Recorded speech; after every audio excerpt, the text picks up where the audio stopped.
I've been there before. This is the Isaac his family and friends know and love.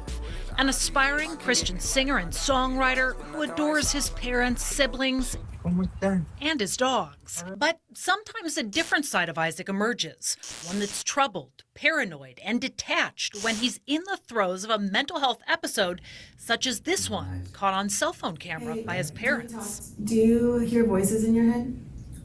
No, they hear me. Isaac's mom and stepdad recall the episodes first started when he was around 14. So he wasn't diagnosed immediately, but eventually it came to light that he's schizoaffective, which is schizophrenic and bipolar at the same time. Over the next 5 years, his family estimates he was hospitalized close to 20 times to treat his mental health. He gets scared, he gets paranoid, he thinks that somebody's coming after his family, he gets protective over us. The most recent stay was this past summer when he was admitted to Cottonwood Springs, a mental health facility in Olathe. But now legally an adult at 19 years old, Isaac was allowed to be released without his parents' consent, this time to the custody of a friend. Why would you release a kid that's not ready to be released to the public?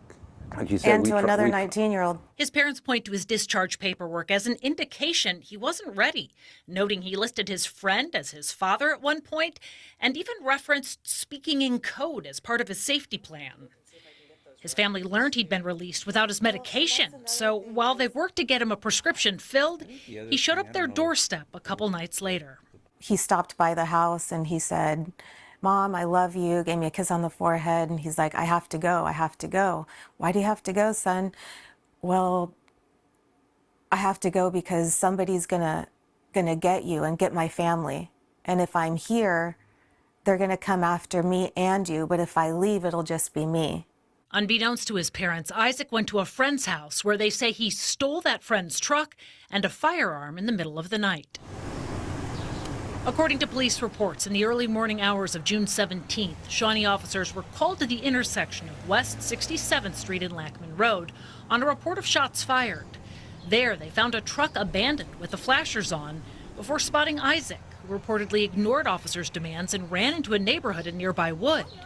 Police say as they chased after him, body camera footage shows Isaac firing multiple shots in the officer's direction. That officer returned fire, although neither he nor Isaac were injured. Isaac was later arrested without further incident in a nearby church parking lot. In his review of the officer's actions, District Attorney Steve Howe said the officer lawfully used deadly force to defend himself and others against an imminent and actual threat of death or great bodily harm from Isaac. In the report, Howe also described him as living with, quote, profound mental illness requiring multiple hospitalizations.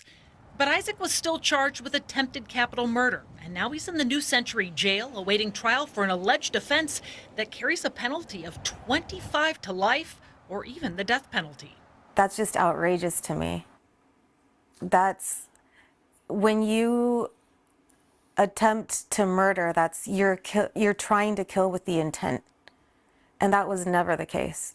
But according to local attorney Craig Devine, who's not affiliated with this case, in Kansas, that charge is a given in any situation where an officer is placed in harm's way.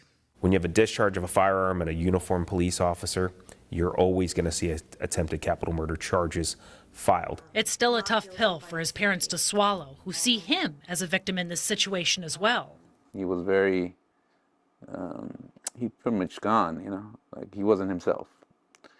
So yeah, I mean, it's possible that he did do whatever it says on the news, but they make it seem like he was this teenager troublemaker that's always he wanted to do something like this, when it's definitely not the case. He was not in the right mind at that time. But Devine says that alone isn't enough to absolve Isaac of the charge he faces.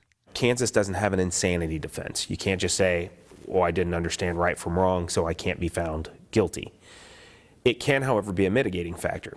That may not be enough to get him away from attempted capital murder, but it certainly could be a mitigator at sentencing to say, Judge, you should not give this person a life sentence. You should sentence some other way. For now, the family can only wait for the wheels of justice to turn, relying on video calls from jail as their only means of keeping in touch with Isaac.